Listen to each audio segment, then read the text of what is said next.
Welcome to freshers now Telugu channel. ఈరోజు మనం IOCL apprentice job details గురించి తెలుసుకుందాం. వీడియోని చివరి వరకు చూడలేకపోతున్నా లేదా మీరు ఓన్గా రిక్రూట్మెంట్ యొక్క డీటెయిల్స్ చదవాలనుకున్నా కానీ డిస్క్రిప్షన్ బాక్స్లో లింక్ ఉంటుంది. ఆల్టర్నేటివ్గా గూగుల్కి వెళ్ళన్నా కానీ IOCL apprentice jobs 2021 freshers now అని కనుక సెర్చ్ చేస్తే మా వెబ్సైట్ ద్వారా అన్ని డీటెయిల్స్ అనేవి ఒకే చోట దొరుకుతాయి.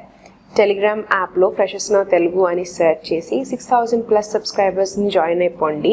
మీకు కూడా రెగ్యులర్గా జాబ్ అప్డేట్స్ వస్తాయి. యాప్ కనుక ఆల్రెడీ ఉంటే డైరెక్ట్గా జాయిన్ అవ్వాల్సిన లింక్ డిస్క్రిప్షన్ బాక్స్లో ఉంటుంది. Indian oil corporation limited marketing డివిజన్లో మనకి trade or technician apprentice training period అనేది రిలీజ్ చేశారు. సో ఈ అప్రెంటిస్ జాబ్స్కి సంబంధించిన criteria, selection procedure and also eligibility ఇదంతా మనం అఫీషియల్ నోటిఫికేషన్ ద్వారా తెలుసుకుందాం. నోటిఫికేషన్ అనేది ట్రేడ్ ఆర్ టెక్నీషియన్ అప్రెంటిస్కి అప్రెంటిస్ యాక్ట్ కింద మీకు రూల్స్ అండ్ రెగ్యులేషన్స్ అన్ని అప్లికబుల్ అవుతాయి అండ్ అదే విధంగా మీకు వేకెన్సీస్ అనేవి రిలీజ్ చేశారు. సో ఇది IOCL సదరన్ రీజియన్లో మీకు రిలీజ్ చేశారు. And Indian oil corporation limited అనేది మీకు largest commercial undertaking in India and దీంట్లో మీకు technical and non technical trades అనేవి అవైలబుల్గా ఉన్నాయి. సో ఇవి మీకు స్టేట్స్ ఆఫ్ సౌత్ ఇండియాలో తమిళనాడు, పుదుచ్చేరి, కర్ణాటక, కేరళ, ఆంధ్రప్రదేశ్ అండ్ తెలంగాణ స్టేట్స్లో మీకు ఈ వేకెన్సీస్ ఆర్ అప్రెంటిస్ జాబ్స్ అనేవి అవైలబుల్గా ఇచ్చారు. సో ఇక్కడ మనకి trade disciplines, total number of vacancies and మీకు కేటగిరీ వైజ్ డివిజన్ అంటే SC, ST, UR, OBC, PWD category క్యాండిడేట్స్కి ఎన్ని వేకెన్సీస్ ఉన్నాయనేవి మనకి ఇక్కడ టేబుల్లో మెన్షన్ చేశారు. సో ఇక్కడ మీకు ఫస్ట్ స్టేట్స్ మెన్షన్ చేశారు. ఫస్ట్ రోలో తమిళనాడు అండ్ పుదుచ్చేరి, కర్ణాటక, కేరళ అట్లాగా మీకు స్టేట్స్ ఉన్నాయి. దానికి సంబంధించిన డిసిప్లిన్ కోడ్స్ అంటే మీరు ఏదైతే మీకు ట్రేడ్కి అప్లై చేస్తున్నారో, ఏదైతే మీ పోస్ట్కి అప్లై చేస్తున్నారో దానికి కోడ్ నెంబర్ అండ్ ఇది ఎన్ని మంత్స్ ఉంటుంది. సో మీకు మాక్సిమం అన్ని ట్రేడ్స్ 12 మంత్స్కి ఉంటుంది. వేకెన్సీస్ మళ్ళీ కేటగిరీ వైజ్ డివిజన్ చేశారు. సో తమిళనాడు అండ్ పుదుచ్చేరిలో మీకు ట్రేడ్ అప్రెంటిస్ ఫిటర్కి డిసిప్లిన్ కోడ్ వచ్చేసి 1. దీనికి మీకు అప్రెంటిస్ పీరియడ్ 12 మంత్స్కి ఉంటుంది. టోటల్ 50 వేకెన్సీస్ ఉన్నాయి. ఈ 50 వేకెన్సీస్ మళ్ళీ UR కేటగిరీ వాళ్ళకి 23, EWS వాళ్ళకి 5, SC వాళ్ళకి 9, ST వాళ్ళకి వేకెన్సీస్ లేవు, OBC వాళ్ళకి, NCL వాళ్ళకి 13 అండ్ PW వాళ్ళకి కూడా వేకెన్సీస్ అనేవి లేవు. అదేవిధంగా నెక్స్ట్ మీకు జస్ట్ డిసిప్లిన్స్ చెప్తాను and total number of vacancies and మీకు పీరియడ్ మాత్రం 12 మంత్స్నే ఉంటుంది. సో కర్ణాటక, కేరళ, ఆంధ్రప్రదేశ్, తెలంగాణ ఇవి మీకు స్టేట్స్. సో దీంట్లో మీకు electrician, electronic, fitter, instrumentation, machinist, fitter, electrician, electronic, instrumentation, machinist, fitter, electrician, electronic disciplines మాత్రం అవే ఉన్నాయి. Fitter, electrician, electronic, instrument, mechanic and machinist. So ఇవే ట్రేడ్స్. బట్ మీకు డిసిప్లిన్స్ అంటే సేమ్ డిసిప్లిన్స్ బట్ స్టేట్స్ అనేవి మారుతున్నాయి. Period of training period కూడా 12 మంత్సే but vacancies అనేవి ఈ స్టేట్లో డిఫరెంట్గా ఉన్నవి. నెక్స్ట్ తమిళనాడు అండ్ పుదుచ్చేరి, కర్ణాటక ఇది టెక్నికల్, నాన్ టెక్నికల్గా వేరేగా చేశారు. And this is for civil, electrical and electronics and instrumentation. So ఇవన్నీ మీకు ఇక్కడ డివిజన్ అనేసి చేశారు. సో ఇవంతా మీకు మీరు ఓన్ అండ్ ఇది మీకు పీరియడ్ ఆఫ్ అప్రెంటిస్ 15 మంత్స్కి ఉంటుంది. సో మీకు ఏదైతే డిసిప్లిన్ మీరు గ్రాడ్యుయేట్ అయి ఉన్నారో లేకపోతే దానికి సంబంధించిన ఎలిజిబిలిటీ కనుక ఉంటే సో దాని ప్రకారం మీరు అప్లై చేయండి. సో ఇవి మీకు 15 మంత్స్ ఆఫ్ అప్రెంటిస్ పీరియడ్ ఉంటుంది. డేటా ఎంట్రీ ఆపరేటర్కి అండ్ నెక్స్ట్ మీకు ఫ్రెషర్గా కానీ, స్కిల్డ్ సర్టిఫైడ్ హోల్డర్స్గా కానీ, లేకపోతే trade apprentice for skilled certificate holders వీళ్ళందరికీ రీటైల్ సేల్స్ ఇవన్నీ అప్రెంటిస్ పొజిషన్స్కి 14 to 15 మంత్స్ మీకు అప్రెంటిస్ పీరియడ్ అనేది ఉంటుంది. టోటల్గా మీకు 480 వేకెన్సీస్ ఉన్నాయి అండ్ ఈ 480 వేకెన్సీస్ మళ్ళీ కేటగిరీ వైజ్ డివిజన్ కూడా చేశారు. సో మీరు ఏదైతే మీరు గ్రాడ్యుయేట్ అయి ఉన్నారో లేకపోతే ఏదైతే మీకు సర్టిఫైడ్ అయి ఉన్నారో పర్టికులర్ ట్రేడ్ కానీ పర్టికులర్ డిసిప్లిన్ నుంచి మీకు రెలవెంట్గా మీరు గ్రాడ్యుయేట్ అయి ఉంటే మీకు కనుక ఎలిజిబిలిటీ క్రైటీరియా ఫుల్ఫిల్ చేస్తుంటే దానికి సంబంధించిన దానికి మీరు అప్లై చేయండి. అండ్ ఇక్కడ మీకు రెలవెంట్గా తెలుస్తుంది 14 మంత్స్ ఉందా, 12 మంత్స్ ఉందా, 15 మంత్స్ ఉందా అనేసి మీకు క్లియర్గా తెలుస్తుంది. సో ఇది మీరు ఓన్గా తెలుసుకోవాలి అంటే డిస్క్రిప్షన్ బాక్స్లో సేమ్ అఫీషియల్ నోటిఫికేషన్ లింక్ ఉంటుంది. క్లిక్ చేయగానే ఇదే మీకు ఓపెన్ అవుతుంది, మీరు క్లియర్గా చదవచ్చు. And next important note is education qualification provisional number in the seat of apprentice category.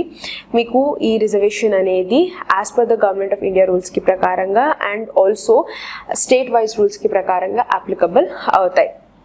Reservation for PWD category candidates for the discipline of the trade apprentice accountant కానీ data entry operator fresher and skill holders కానీ as per the government of India guidelines కి ప్రకారంగానే applicable అవుతాయి.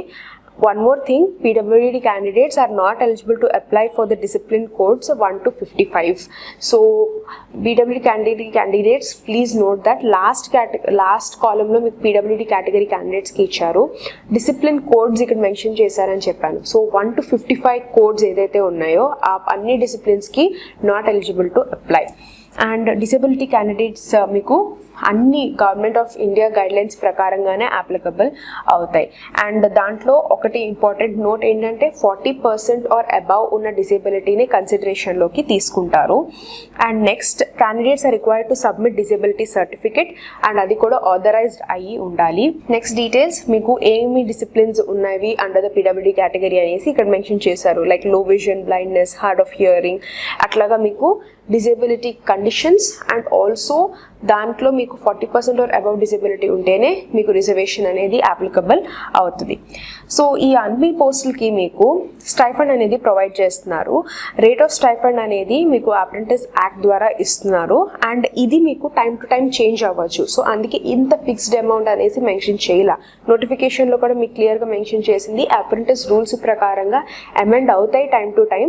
So according to the organisation regulations కి ప్రకారంగా మీకు stipend అనేది ఇవ్వబడుతుంది. దీనికి సంబంధించిన ఎలిజిబిలిటీ క్రైటీరియా కనుక చూస్తే డిసిప్లిన్ కోడ్స్ ని ప్రకారంగా మీకు ఎలిజిబిలిటీ ఇచ్చేసారు. సో ఈచ్ పోస్ట్ కి ఇవ్వకోకుండా, అందుకే మీరు డిసిప్లిన్ కోడ్స్ ని మీరు జాగ్రత్తగా నోట్ డౌన్ చేసుకోండి.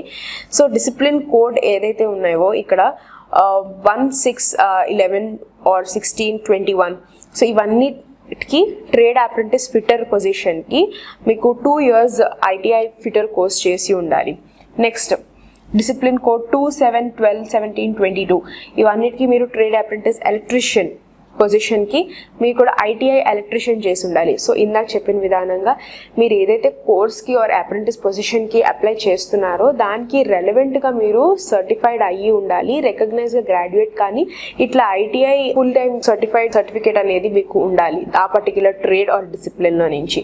సో ఇదే కోడ్స్ మీరు కనుక చూసుకుని మీరు ఏదైతే పొజిషన్కి అప్లై చేస్తున్నారో దానికి సంబంధించిన రెలవెంట్ డాక్యుమెంట్స్ ఉంటేనే మీకు ఫర్దర్గా సెలెక్షన్ ప్రొసీజర్కి హెడ్ ఓవర్ అవుతారు. సో ఇట్లాగా మీకు డిఫరెంట్గా కోడ్ డిసిప్లిన్స్ అండ్ దానికి రెలవెంట్గా ఎలిజిబిలిటీ క్రైటీరియా ఇచ్చేశారు. డిసిప్లిన్ కోడ్స్ అనేది మీకు ఏదైతే మెన్షన్ చేశారో అవి మీరు రికగ్నైజ్ యూనివర్సిటీ ఆర్ ఇన్స్టిట్యూట్ నుంచి ఏదైతే మీరు గ్రాడ్యుయేట్ కానీ ITI ఏం చేసినా కానీ మీరు ఆ సర్టిఫికేట్స్ అనేది రికగ్నైజ్ అయ్యి ఉండాలి. And also full time regular course అనేది చేసి ఉండాలి. క్వాలిఫికేషన్ ఎవరైతే మీరు పార్ట్ టైం కానీ కరెస్పాండెన్స్ కానీ డిస్టెన్స్ లెర్నింగ్ కనుక ఎవరైనా చేస్తే అవి నాట్ ఎలిజిబుల్. ITI చేస్తే ఫుల్ టైం 2 years కోర్స్ చేసి ఉండాలి. గ్రాడ్యుయేట్ అయితే ఫుల్ టైం 3 years డిగ్రీ చేసి ఉండాలి. సో అట్లాగా మీకు రెలవెంట్గా ఫుల్ టైం రెగ్యులర్ కోర్స్ చేసి ఉండాలి. పార్ట్ టైం డిస్టెన్స్ లెర్నింగ్ ఇవన్నీ నాట్ ఎలిజిబుల్. నెక్స్ట్, క్యాండిడేట్స్ ఎవరైతే ఎర్లియర్గా అప్రెంటిస్ ట్రైనింగ్ తీసుకున్నా కానీ లేకపోతే ఇప్పుడు ఏదైనా అప్రెంటిస్ ట్రైనింగ్ పీరియడ్లో ఉన్నా కానీ మీరు కూడా not eligible to apply.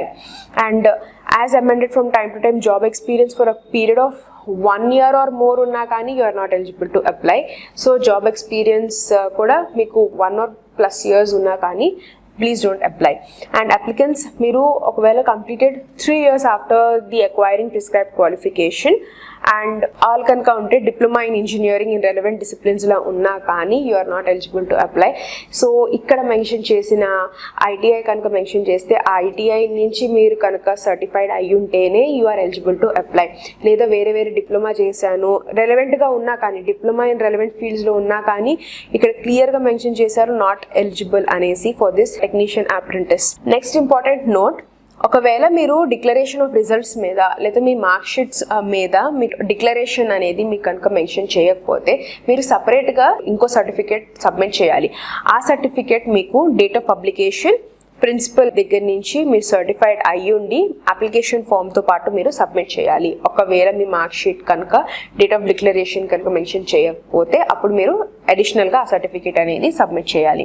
Candidates ఎవరైతే మీరు లోకల్ కానీ స్టేట్ ఎంప్లాయ్మెంట్ నుంచి కానీ రిజిస్ట్రేషన్ చేసి ఉన్నారో మీరు ప్రిస్క్రైబ్డ్ ఎలిజిబిలిటీ క్రైటీరియాని ఫుల్ఫిల్ చేయాలి. అండ్ ఆల్సో దాంతోపాటు మీరు ఆన్లైన్ అప్లై చేయాలి. ఎవరైతే క్యాండిడేట్ ఫెయిల్ అవుతారో not applying online, you are not eligible to apply and కన్సిడరేషన్లోకి తీసుకోరు. అండ్ ఇందాక చెప్పిన విధానంగా పార్ట్ టైం లెర్నింగ్ కానీ డిస్టెన్స్ లెర్నింగ్ కానీ అవన్నీ also not eligible to apply. And higher qualifications like BE కానీ ఎంబీఏ కానీ ఇట్లాంటివి కనుక ప్రొసెస్ చేసుకున్నా కానీ ఇట్లాంటి నుంచి మీరు పోస్ట్ గ్రాడ్ చేసున్నా కానీ బీఈ బీటెక్ ఉన్నా కానీ not eligible to apply. So ఈ కండిషన్స్ అన్ని చూసుకుని అక్కడ పైన మనకి కోడ్ వైజ్ ఎలిజిబిలిటీ క్రైటీరియా ఇచ్చారు. అది కనుక మీకు కనుక ఉంటేనే then proceed to apply. Age limit కనుక చూస్తే 18 years ఉండాలి. మాక్సిమం 24 years ఇచ్చారు. 24 years కూడా 30 June 2021 వరకు క్యాలిక్యులేషన్ చేస్తారు. రిలాక్సేషన్ అనేది అప్లికబుల్ SC/ST వాళ్ళకి 5 years అండ్ అంటే 29 years వరకు ఉంటుంది. ఓబీసీ వాళ్ళకి 3 years. అండ్ నెక్స్ట్ క్యాండిడేట్స్ ఎవరైతే పీడబ్ల్యూడీ క్యాండిడేట్స్ ఉన్నారో వాళ్ళకి 10 years ఇచ్చారు. 15 years for SC/ST, 13 years for OBC NCL from PWD category candidates. And next period of apprentice మీకు ఎన్ని పీరియడ్స్ ఉంటుంది, కొన్నిటికి 12 ఉంది, కొన్నిటికి 14 ఉంది, కొన్నిటికి 15 ఉంది. సో మీరు ఏదైతే డిసిప్లిన్కి అప్లై చేస్తున్నారో దాన్ని బట్టి మీకు పీరియడ్ ఆఫ్ అప్రెంటిస్ పొజిషన్ కూడా ఉంటుంది. సెలెక్షన్ క్రైటీరియా మీ పర్ఫార్మెన్స్ ఏదైతే మార్క్స్ ఉంటుందో మార్క్స్ పర్ఫార్మెన్స్ మార్క్స్ బేసిస్ మీద ఉంటుంది. దేంట్లో రిటన్ టెస్ట్ కండక్ట్ చేస్తారు and meeting the notified eligibility criteria. First మీరు ఎలిజిబిలిటీ క్రైటీరియాని ఫుల్ఫిల్ చేయాలి, రిటన్ టెస్ట్ కండక్ట్ చేస్తారు, దాంట్లో వచ్చిన మార్క్స్ బట్టి ఫర్దర్ సెలెక్షన్ అనేది చేస్తారు. ఈ టెస్ట్ అనేది ఆబ్జెక్టివ్ టైప్ ఉంటుంది, MCQs ఉంటుంది అండ్ దీంట్లో 4 options ఉంటుంది, ఒక ఆన్సర్ చూస్ చేసుకోవాలి. అండ్ ఈ పొజిషన్స్ అన్నిటికీ మీకు ఈ డిసిప్లిన్స్లో మీకు ఎగ్జామినేషన్ కండక్ట్ చేస్తారు, అంటే kind of like syllabus. So trade apprentice, fitter, electrician, electronic mechanic, instrumentation mechanic, machinist and technician apprentice under all these departments మీకు టెక్నీషియన్ రెలవెంట్ డిసిప్లిన్స్లో మీకు క్వశ్చన్స్ అడుగుతారు. Generic aptitude, quantitative aptitude, reasoning abilities, basic English language skills మీద. అకౌంటెంట్కి generic aptitude, quantitative aptitude, reasoning abilities, English language skills. Data entry operator ki aptitude and reasoning, English, numerical ability, general knowledge or awareness. Retail sales associate ki aptitude, reasoning and English. So మీరు ఏదైతే position కి apply చేస్తున్నారో దానికి సంబంధించిన kind of syllabus కూడా ఇచ్చేసారు. So note down చేసుకుంటే you can start preparing. Candidates మీరు ఎవరైతే ఈ స్టేజ్లో క్వాలిఫై అవుతారో ఫర్దర్ లైక్ రిటన్ టెస్ట్లో మీకు మినిమం 40% ఉండాలి. So 40% pass mark like pass percentage consideration. And మీరు SC/ST కనుక ఉంటే రిలాక్సేషన్ 5% ఇచ్చారు. And next details is candidates me guide lines, అంటే ఈ ఆర్గనైజేషన్ మీరు అప్లై చేసే ముందు గైడ్ లైన్స్, ఇన్స్ట్రక్షన్స్ అన్ని మీరు అఫీషియల్ వెబ్సైట్లో క్లియర్గా చదివి దెన్ అప్లై. బికాస్ ఫర్దర్ ఏం చేంజెస్ ఉన్నా కానీ ఏం అప్డేట్స్ ఉన్నా కానీ మీకు ఫస్ట్ అఫీషియల్ వెబ్సైట్లో తెలుస్తుంది కాబట్టి టైం టు టైం చెక్ చేయడం మర్చిపోకండి. Next concessions and relaxations. SC/ST period క్యాండిడేట్స్కి రిటర్న్ ఎగ్జామినేషన్లో మీకు single second class railway fare కూడా ప్రొవైడ్ చేస్తున్నారు. And next general instructions for the candidates. First మీరు ఈ నోటిఫికేషన్ని క్లియర్గా చదవాలి బికాస్ చాలా డిసిప్లిన్స్ అనేది అవైలబుల్గా ఉన్నాయి in different parts of the south Indian states. So మీరు ఏదైతే స్టేట్కి బిలాంగ్ అవుతున్నారో దానికి డిసిప్లిన్ కోడ్, దానికి సంబంధించిన ఎలిజిబిలిటీ క్రైటీరియా అండ్ దేంట్లో మీరు సర్టిఫైడ్ అయితేనే మీరు ఎలిజిబుల్ అవుతారు. ఇది ఫస్ట్ మీరు క్లియర్గా తెలుసుకున్న తర్వాత then you have to submit your application form before 28th of August 5 PM. So మీకు అప్పుడు ఒకవేళ మీరు ఫుల్ఫిల్ చేశారు అనుకుంటే ఇక్కడ ఇచ్చిన డేట్ ప్రకారంగా మీరు ముందుగానే మీ అప్లికేషన్ని సబ్మిట్ చేయండి. సో మీరు ఫస్ట్ ట్రేడ్ అప్రెంటిస్కి రిజిస్టర్ అవ్వాలి. రిజిస్టర్ అయ్యే పోర్టల్స్ మీకు ఇక్కడ ఇచ్చారు, ఈ పోర్టల్స్లో మీరు రిజిస్టర్ అవ్వాలి. సో ఇక్కడ మీరు ఈ ట్రేడ్స్కి ప్రకారంగా అంటే మీరు ఏదైతే ట్రేడ్కి అప్లై చేస్తున్నారో ఆ ట్రేడ్కి అన్ని పోర్టల్స్లో రిజిస్టర్ అవ్వడం కాదు. సో ఫస్ట్ది మీకు ITIకి, నెక్స్ట్ అకౌంటెంట్కి, నెక్స్ట్ డేటా ఎంట్రీ ఆపరేటర్కి, నెక్స్ట్ డిప్లొమాకి. సో ఇట్లాగా మీకు రెలవెంట్ ట్రేడ్స్ ఏదైతే ఉన్నాయో దానికి సంబంధించిన పోర్టల్స్ కూడా ఇచ్చేసారు లింక్స్. సో ఇదే లింక్ ఫాలో అవి ఫస్ట్ రిజిస్టర్ చేసుకోండి. ఆ తర్వాత if the application is not submitted online with the eligibility criteria, application అనేది రిజెక్షన్లో ఉంటుంది. హాఫ్ ఆఫ్ అప్లికేషన్ ఉన్న ఇన్కంప్లీట్ అప్లికేషన్స్ పంపించినా కానీ రిజెక్ట్ చేసేస్తారు. అండ్ లాస్ట్ డేట్ మీ సబ్మిషన్కి 28th August 5 PM లోపు. అండ్ మీరు అడ్వాన్స్గానే క్లోజింగ్ డేట్ వరకు ఉండకుండా ముందుగానే మీరు any of technical issues face అవ్వకుండా ముందుగానే మీ అప్లికేషన్ అనేది ప్రొసీడ్ చేసుకోండి. క్యాండిడేట్స్ మీరు ఫస్ట్ ఆన్లైన్ అప్లికేషన్ ఫామ్ని ప్రింట్అవుట్ తీసుకోవడం పెట్టుకోండి, ఫర్దర్గా యూజ్ అవుతుంది. అండ్ నెక్స్ట్ మీ application number, date of birth, ఇదంతా అడ్మిట్ కార్డ్స్, ఇవన్నీ మీకు ఇక్కడ 2 వెబ్సైట్స్ ఇచ్చారు, అఫీషియల్ వెబ్సైట్స్. ఆ వెబ్సైట్స్లో మీకు అడ్మిట్ కార్డ్స్ డీటెయిల్స్ అప్డేట్స్ అన్నీ మీకు అక్కడ ఫస్ట్ రిలీజ్ అవుతాయి. Next candidates are advise to visit periodically. ఇందాక చెప్పిన విధానంగా టైం టు టైం చెక్ చేస్తూ ఉండండి. మీ ఈమెయిల్ కానీ అఫీషియల్ వెబ్సైట్ కానీ టైం టు టైం చెక్ చేస్తూ ఉండండి.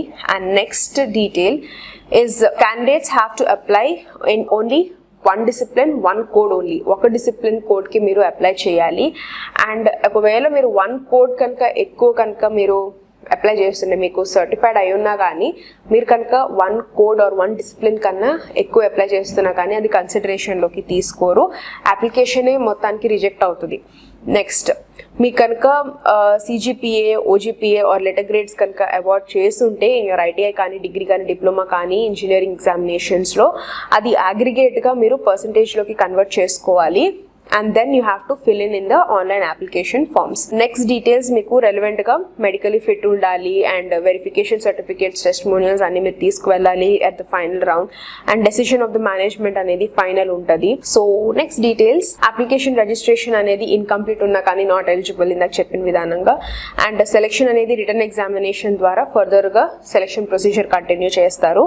Upon completion of the apprentice period the corporation will have no obligation to offer employment. అంటే మీకు ఒకసారి 12 months అయిపోయింది, మీ అప్రెంటిస్ పీరియడ్ అయిపోయింది, సో అయిపోయిన తర్వాత మీకు ఫుల్ టైం ఎంప్లాయ్మెంట్ ఇస్తారు అన్న గ్యారంటీ ఏమి ఇవ్వట్లేదు. So if it is for 12 months వరకు ఉంటుంది, 14 అంటే 14, 15 months అయితే 15. Next requirements before filling up the application form. First మీకు ఉండాల్సింది email ID, mobile number, valid email ID, mobile number ఉండాల్సింది very important, because further communications or any of the references కానీ మీకు email ID ద్వారా జరగవచ్చు. So అందుకే working email ID ఇవ్వటం మర్చిపోకండి. నెక్స్ట్ మీ అడ్మిట్ కార్డ్స్ ఇవన్నీ మీకు రిటర్న్ ఎగ్జామినేషన్ డీటెయిల్స్ ఇవంతా మీకు ఈమెయిల్ ఐడి ద్వారా జరగచ్చు, లేదా అఫీషియల్ వెబ్సైట్లోనే జరగచ్చు. సో అందుకే వర్కింగ్ ఈమెయిల్ ఐడి ఇవ్వడం మర్చిపోకండి.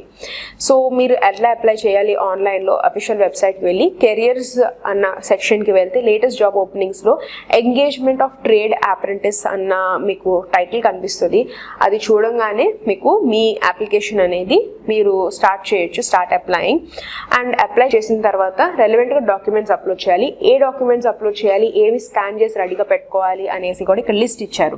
So 10th standard certificates, education qualifications, caste certificate, PW certificate ఒకవేళ if you're from PWD, and signature మీరు ఓన్లీ బ్లాక్ ఇంక్తో చేసి స్కాన్ చేసి పెట్టాలి.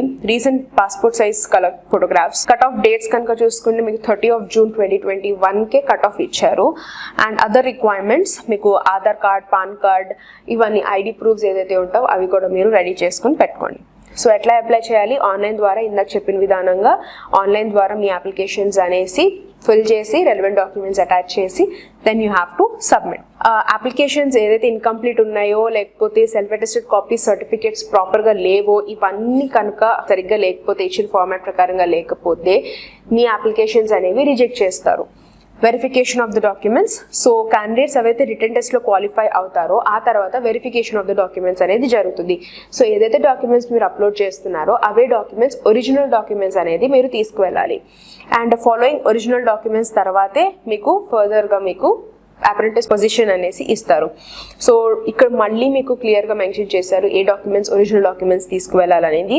సో చెక్ చేసుకుని then head over. Latest caste certificates ఏదైతే ఉన్నాయో అవన్నీ మీకు ఆథరైజ్డ్ అయి ఉండాలి, అంటే మీకు గవర్నమెంట్ ఇష్యూడ్ అయ్యి ఉండాలి, competent authority. Next benefits of OBC, SC, ST, OBC, PWD ఏ ఉన్నా కానీ ఆథరైజ్ సర్టిఫికేట్స్ మాత్రం మీరు తీసుకువెళ్ళాలి. Next certificate from institute stating candidate has pursued from a regular mode, year of passing ఇదంతా ఉంటేనే కన్సిడరేషన్లోకి తీసుకుంటారు. And next semester wise, year wise sheets అని మీరు తీసుకువెళ్ళాలి. అండ్ ఒకవేళ ఐటీఐ నుంచి ఉన్న దానికి రెలవెంట్ సర్టిఫికేట్స్ అనేది రెస్పెక్టివ్ బోర్డ్ ఆర్ అథారిటీ నుంచి ఉండాలి. లాస్ట్ సెక్షన్ మీకు important dates to remember. Date of opening of the online application 13th August నుంచి మీకు బిగిన్ అయింది. లాస్ట్ డేట్ మీకు 28th August వరకే ఇచ్చారు. అండ్ నెక్స్ట్ రిటర్న్ టెస్ట్ అనేది మీకు చెన్నై, కోచిన్, హైదరాబాద్, విజయవాడ, బెంగళూరులో కండక్ట్ చేస్తారు. 19th September సండే మీకు ఇచ్చారు. And venue, details of the venue ఇదంతా మీకు అడ్మిట్ కార్డ్లో మీకు ఉంటుంది. అడ్మిట్ కార్డ్ అనేది మీకు పోర్టల్లో మీకు అప్లోడ్ చేస్తారు అండ్ ఇంటిమేషన్ అనేది మీకు ఈమెయిల్ ఐడి ద్వారా కూడా పంపిస్తారు. సో టైం టు టైం మీరు official website email ID check చేస్తూ ఉండండి. అడ్మిట్ కార్డ్స్ అనేవి మీకు అక్కడ అఫీషియల్ వెబ్సైట్ కానీ ఈమెయిల్ ఐడి ద్వారా ఇంటిమేట్ చేస్తారు కాబట్టి. సో ఇక్కడ మీకు డేట్ ఇచ్చేసారు 19 సెప్టెంబర్ 2021 సండేనా మీకు ఎగ్జామ్ ఉంటుంది అనేసి. ప్లేసెస్ కూడా ఇచ్చారు, చెన్నై, కోచిన్, హైదరాబాద్, విజయవాడ అండ్ బెంగళూరులో మీకు ఎగ్జామ్స్ కండక్ట్ చేస్తారు.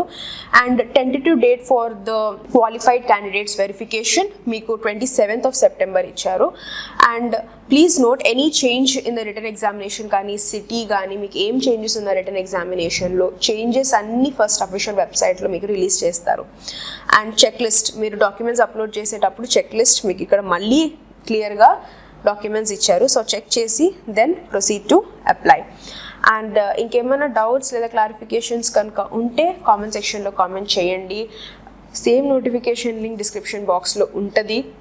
ప్లీజ్ ఓపెన్ ద నోటిఫికేషన్, చదవండి, బికాస్ చాలా డిసిప్లిన్స్ ఉన్నాయి అండ్ రెలవెంట్గా మీరు అప్లై చేసిన విధానంగా మీ డాక్యుమెంట్స్ని చెక్ లిస్ట్ పక్కన పెట్టి then proceed to apply in the official website. ఇంకేమైనా డౌట్స్ లేదా క్లారిఫికేషన్స్ ఉంటే కామెంట్ సెక్షన్లో please you are free to comment. Do subscribe to Freshers No Telugu channel and thank you for watching.